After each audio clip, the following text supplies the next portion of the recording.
is well known within our space and has continued to show up, continued to pour into this community. And so it feels only fitting to have Tara Levy as our speaker today. She is an author, she's a community builder, she is the founder of Liberated Arts Movement. It's all about pouring into our local community. And so I'm just gonna let her tell you a little bit more about that and share her lore. So without further ado, I'm gonna bring up Tara Levy, everyone. Give her a warm welcome.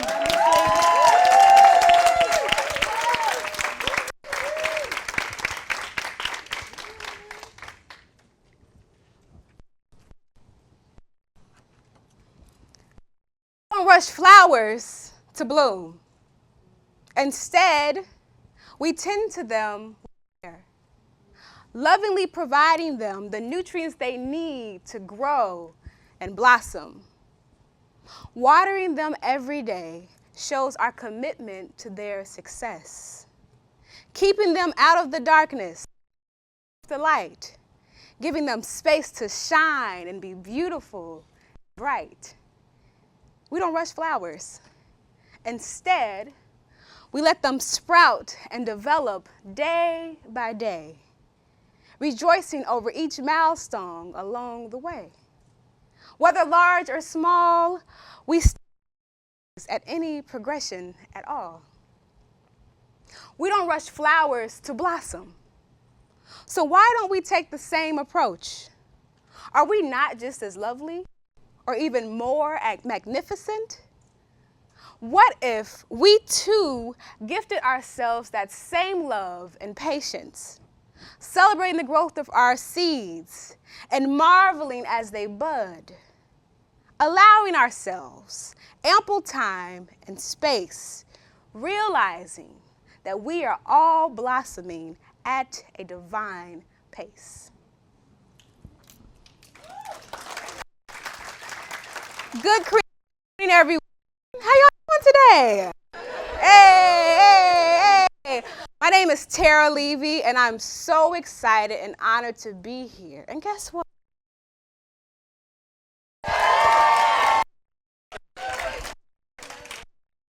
What way to celebrate the first new year of fall, talking about the theme of blossom. I blossom into a new year. Next week, we're blossoming into a lot of great things will be blossoming for us very soon. I already speak it. I'm claiming it over us. We claim it. We receive it. And before we begin to dive a little bit deeper in the subject of blossom, I first invite us to be present. There's a lot going on in our world today, good, bad, and indifferent. But right now, celebrate what's here. We are in this space together, a beautiful room of community filled with creatives across the city and beyond. We are here on a warm end of summer morning. We are here today, right now, breathing, blossoming. So I invite you, find a position in your seat where you feel planted and at ease. And if comfortable, feel free to close your eyes or flow into a soft gaze for a moment as we take this time to breathe, pause, and commune together. We are going to take one communal breath. On our inhale, we will breathe in all the joy, the love, the wonder, the greatness of life itself. Letting that fill us, delight us. That is our intention. And on our exhale, we are breathing out, releasing, letting go of anything that may prevent us from blossoming, growing into the amazing beings we are called to become. That is our intention with this communal breath. Deep breath in, let me hear you. Breathing in the love, the joy, the light of this amazing life. Exhale, releasing whatever is weighing us down and stopping us from shining because we were born to blossom.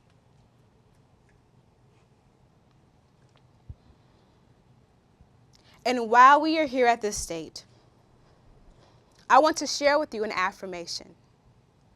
One that you can let stay with you for the rest of this talk, today, or however long you choose.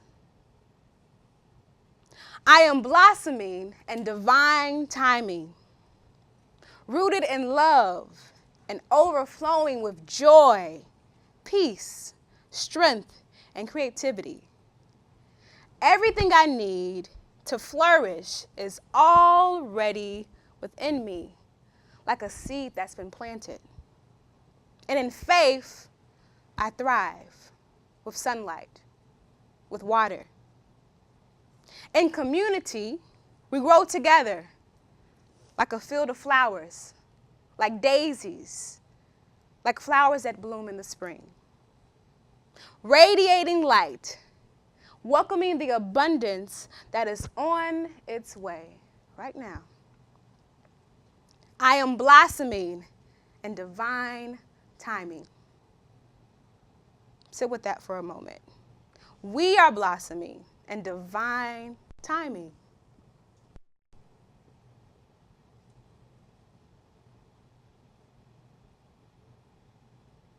And with that on your heart, on your mind, I invite you, if your eyes are closed, to slowly open them back open. Return back to this space and share. What comes to mind when you hear the word blossom? People to share. What comes to mind when you hear the word blossom? Be like, oh. The excitement of seeing the bud after you've planted a seed. Yeah, ooh, come on now.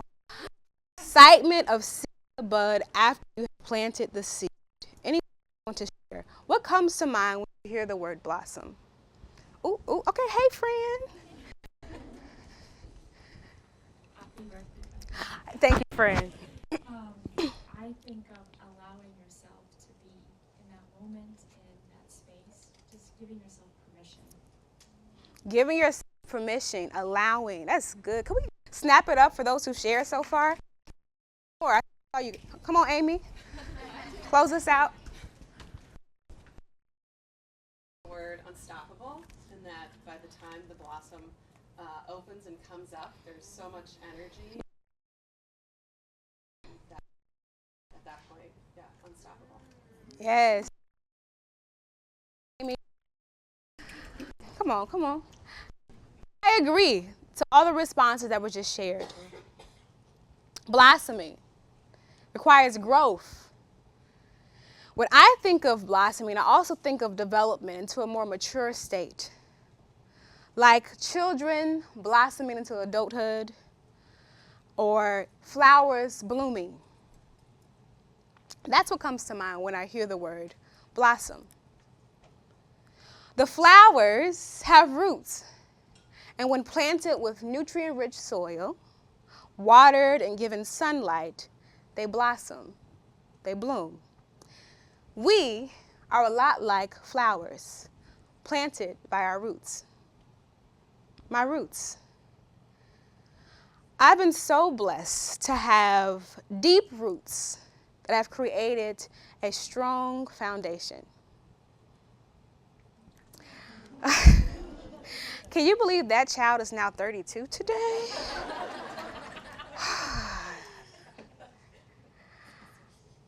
So here are my direct roots, my parents.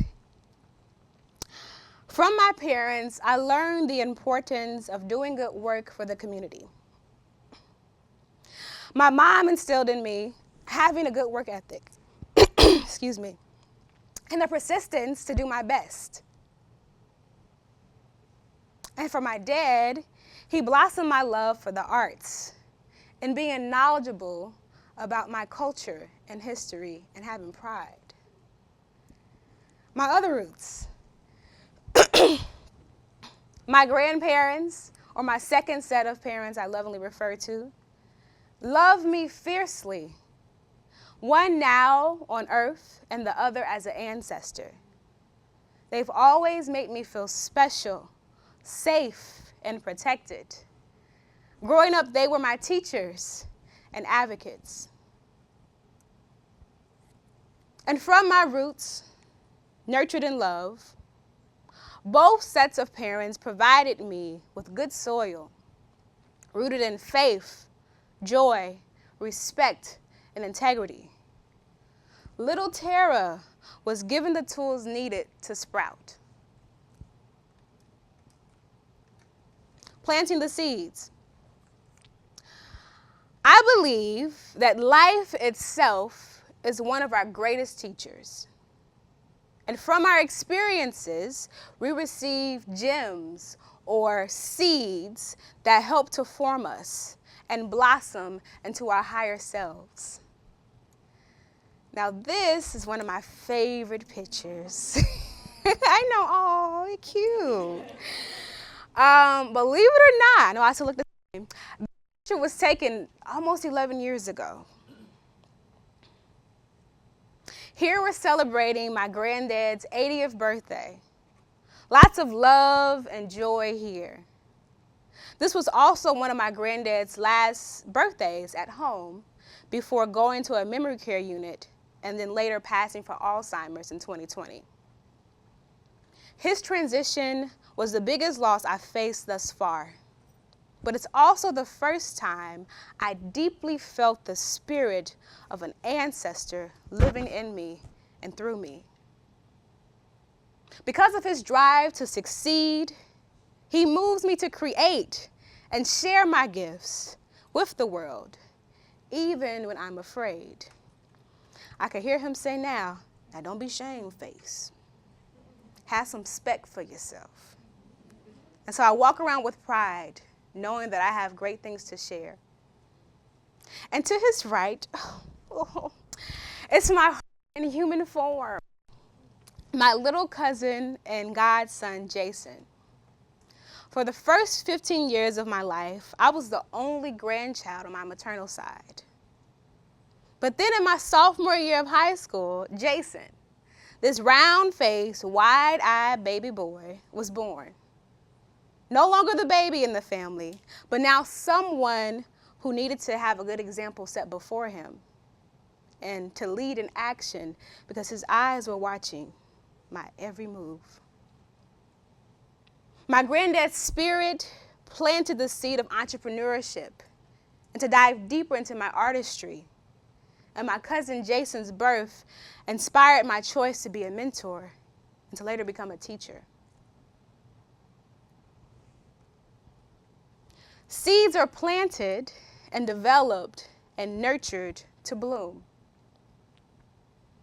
Another experience that planted a fruitful yield in my creative journey was my decision to move to Charlotte about 4 years ago. Prior to 2021, I was very practical.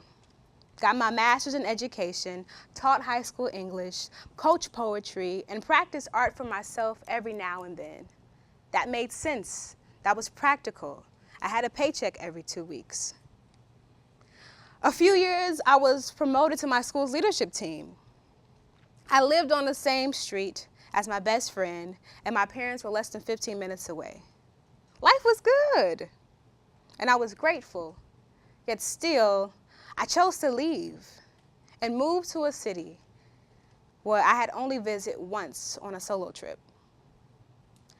No family, no job, no connections, but I felt called to go anyway. Charlotte kept popping up in my mind. I didn't know how I was going to make this work, but I took that leap of faith anyway. And no, everything did not go as planned when I moved there. For months, I was applying for jobs, but never heard back. And once I got there, I started living off my very depleting savings. So in a crunch, I had to be creative.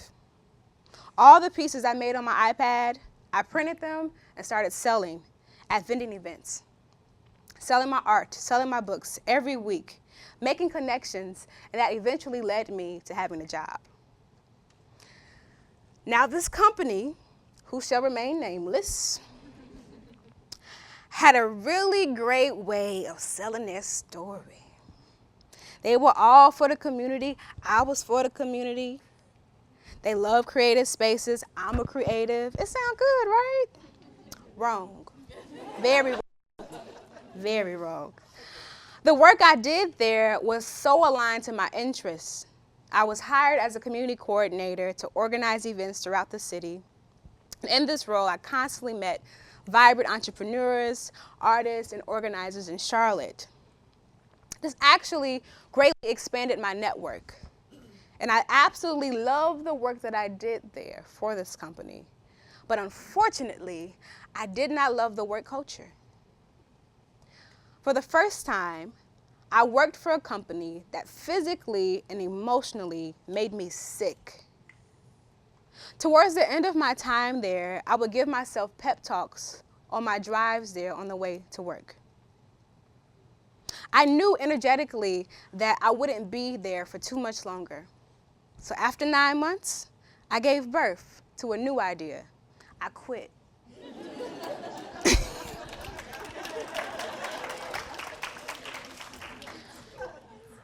I decided that while I enjoyed the work environment was not it for me. I couldn't blossom there anymore. But I learned that I really enjoyed working as a community organizer and that I wanted to continue this work in the city I love the most. So before moving back home, I had a few months to just be free, not having a job again, but this time more connected in the city and more comfortable showcasing my art. While living in Charlotte full-time, I was featured in several group and solo exhibits, performed my poetry at various events, and also was a contributing artist for a mural in South Carolina. It was also, check this out, it was also in Charlotte I attended my first Creative Mornings event. Yeah. And I was like, this is so cool. I wish Chicago also had a Creative Mornings. And guess what? They did. And so 2 years later, I came back to the city. Now in bloom. Moving back to Chicago was a transition, though, for sure. I stayed with my parents for a while, months before turning 30. And I really thought my life would be different.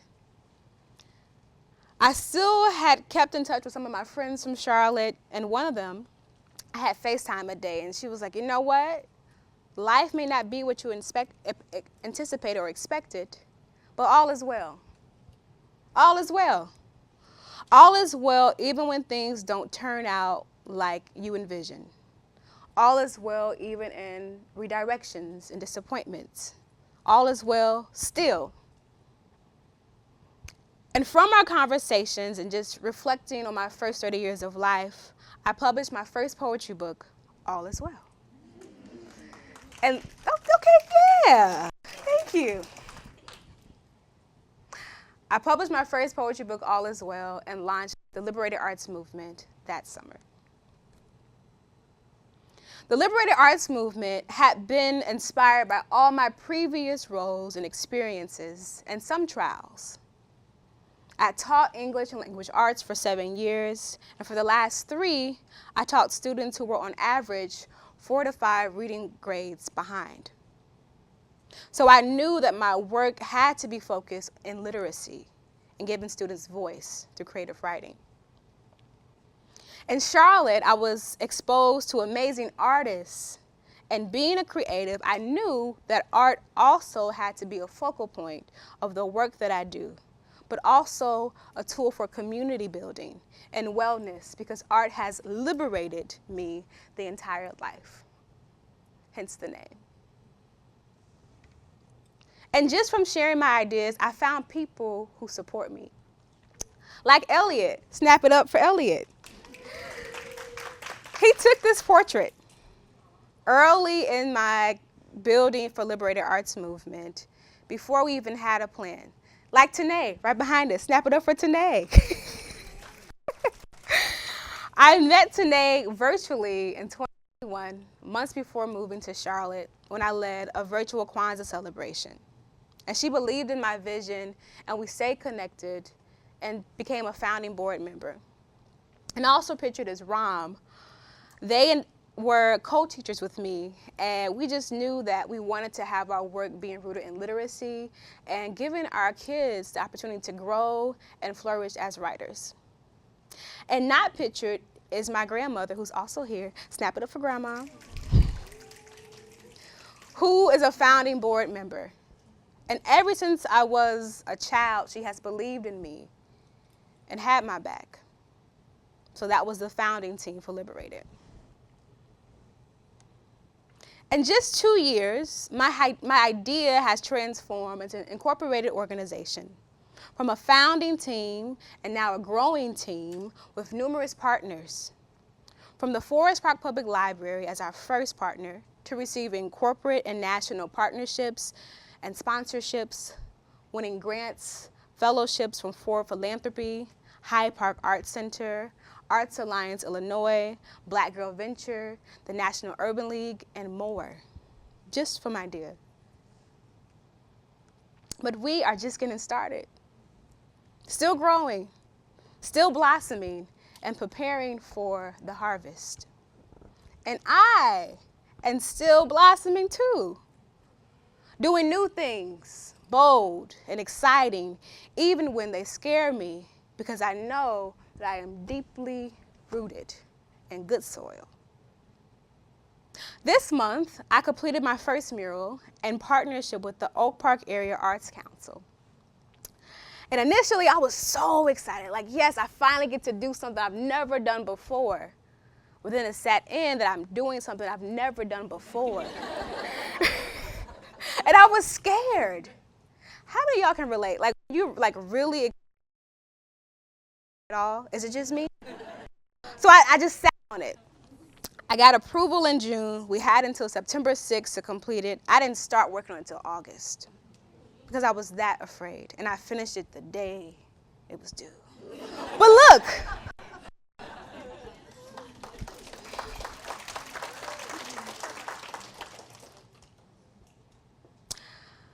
Doing something that I'm afraid of or gives me the heebie-jeebies, tells me I'm growing. I can feel my energy rise, my passion flowing. And how do you grow without growing pains? And to blossom. And I'm just so grateful that through my roots and my soil and the seeds that have been planted and the light, I'm here blossoming. So choose to be planted. Connect to your roots. Nourish in this soil. And to be a light. Choose to be a light for all to see. In a world often clouded with darkness, be a ray of hope, a light gleaming ever so brilliantly. Let your presence be a manifestation of love and give someone else a reason to shine and give someone else a reason to blossom. Thank you.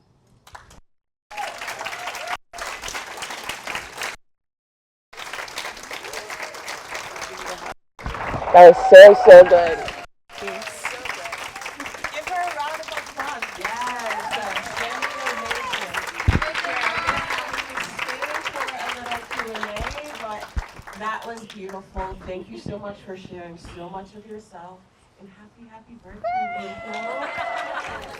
Thank you. All right, Q&A time. Anyone have questions? I'm sure we do. Oh, there's a question in the back. I was just going to ask where the mural was. Is it on the green line? Yeah, so actually, it's down South Boulevard and Grove Avenue. Those are the cross streets. I get on the elevator. Yes. I've seen it. It's lovely. Thank you. Thank you. Any other questions? Or hey. What was the most challenging thing what was the most challenging thing when you started your own business? Like when you Doubting myself. I'm still recovering from it, but just doubting my next move, expansion, and sometimes when good things happen, I doubt that. So realizing that it's divine, it's for me, and owning it.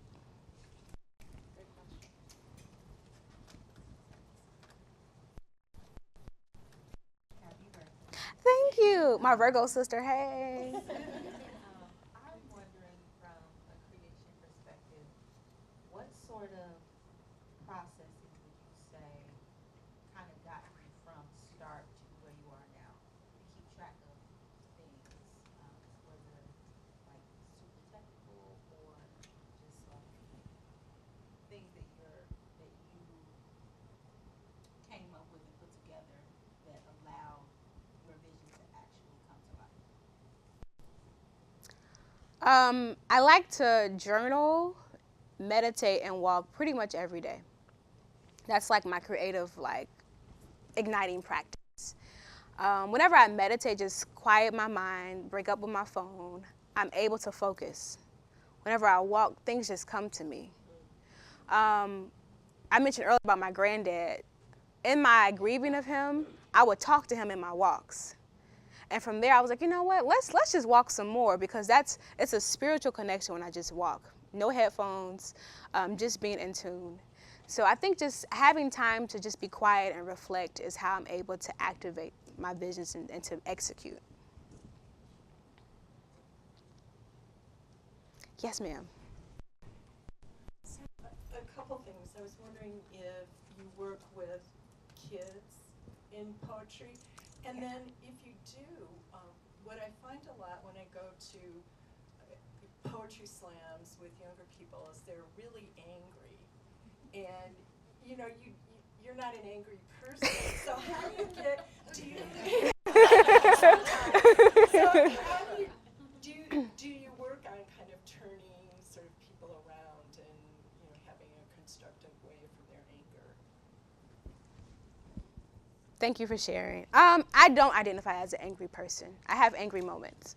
I write about my angry moments. And I actually think it's therapeutic for young people to release that anger through poetry.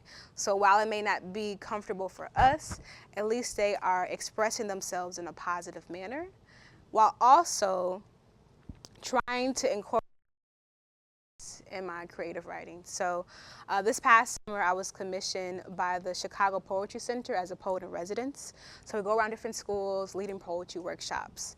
And in the beginning, like I did today, we do meditation, affirmation to set the, you don't stay there. You say hi to that anger and also realize the greatness and gratitude that you have too. And so when they're able to do that, some of the anger kind of like let go from their poetry, but also like, again, give space for what you have. Make space for that, even if it's not as pleasant sometimes. But yeah, thank you for that question. We can take one or two more. Oh, okay. Hi, happy Virgo season. Hey. All the earth signs here. You mentioned kind of having a focus on literacy and young people. So wondering if you have another kind of community opportunity that you hope to kind of weave your art into, whether it be sustainability, community development, food systems, things like that. Yes. I am working on a project. Oh my gosh, I have to put myself on the spot. Project transforming my poetry book into a production. So the piece from All Is Well is going to be called Well With My Soul.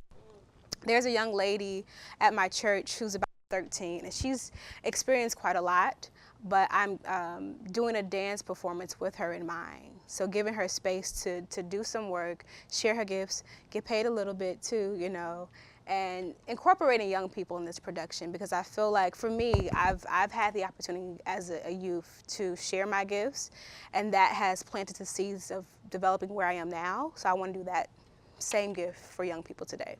Thank you for the question.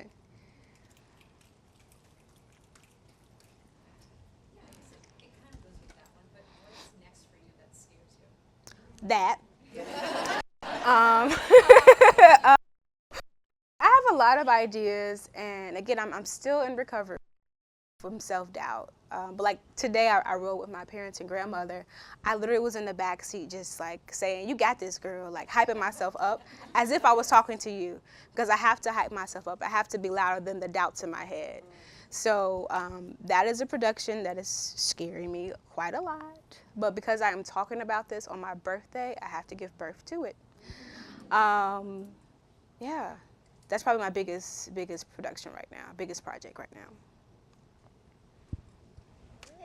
Thank you so much, Sarah. Thank you again for sharing. Thank you all for the